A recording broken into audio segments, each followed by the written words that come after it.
Back to news. Janasena అధినేత పవన్ కళ్యాణ్ పై Bhimavaram MLA Grandhi Srinivas తీవ్ర ఆగ్రహం వ్యక్తం చేశారు.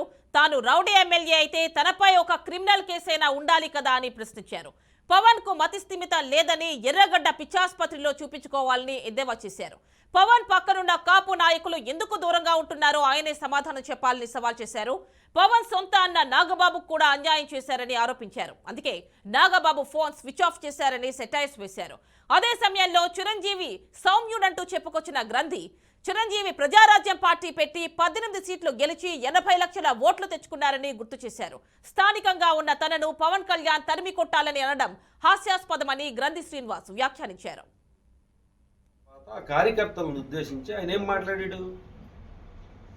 గ్రంథి శ్రీనివాస్ అంటే నాకేం ద్వేషం లేదు అని మాట్లాడాడు. నెల రోజులు కూడా పూర్తి కాల.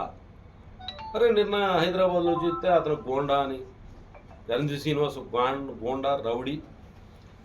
నేను భీమవరంలో స్థలం కొనుక్కుందామంటే నాకు ఎవరిని అమ్మనివ్వకుండా చేశాడని భయభ్రాంతులు అయిపోయారని, భీమవరంలో ప్రపంచ కోటీశ్వరులు ఉన్నారని, ప్రపంచ కోటీశ్వరులు అందరూ భీమవరాన్ని ఎందుకున్నారు? అసలు ఇప్పుడు సత్యం రామలింగరాజు గారు కానీ, లేదంటే కనుక విష్ణు విద్యా సంస్థల విష్ణురాజు గారు కానీ, అలాగే ప్రసాద్ కన్స్ట్రక్షన్స్ కానీ, ఇంకా ఇలా పెద్ద పెద్ద సంస్థలకు సంబంధించిన వ్యక్తులందరూ కూడా భీమవరం లేరు.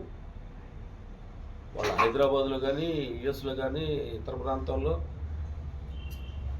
పెద్ద పెద్ద వ్యాపారాలు చేస్తూ ఎంతోమందికి ఉపాధి కలిగిస్తూ మెంటల్ స్టెబిలిటీ ఏంటి, ఎలా ఉంది మానసిక స్థితి అనేది నాకు అర్థమవుతుంది. కింద నెల 27వ తారీఖు నుంచి గ్రంథి శ్రీనివాస్ అంటే నాకు ఎటువంటి దేశం లేదన్న వ్యక్తి నిన్న ఎంత విద్వేషపూరితంగా, అరే భీమవరంలో ఓడిపోయడం నాకు చాలా బాధగా ఉంది, కడపలో పులివెందుల్లో ఓడిపోయినా నేను బాధపడేవాడిని కాదు అని అంటున్నాడు.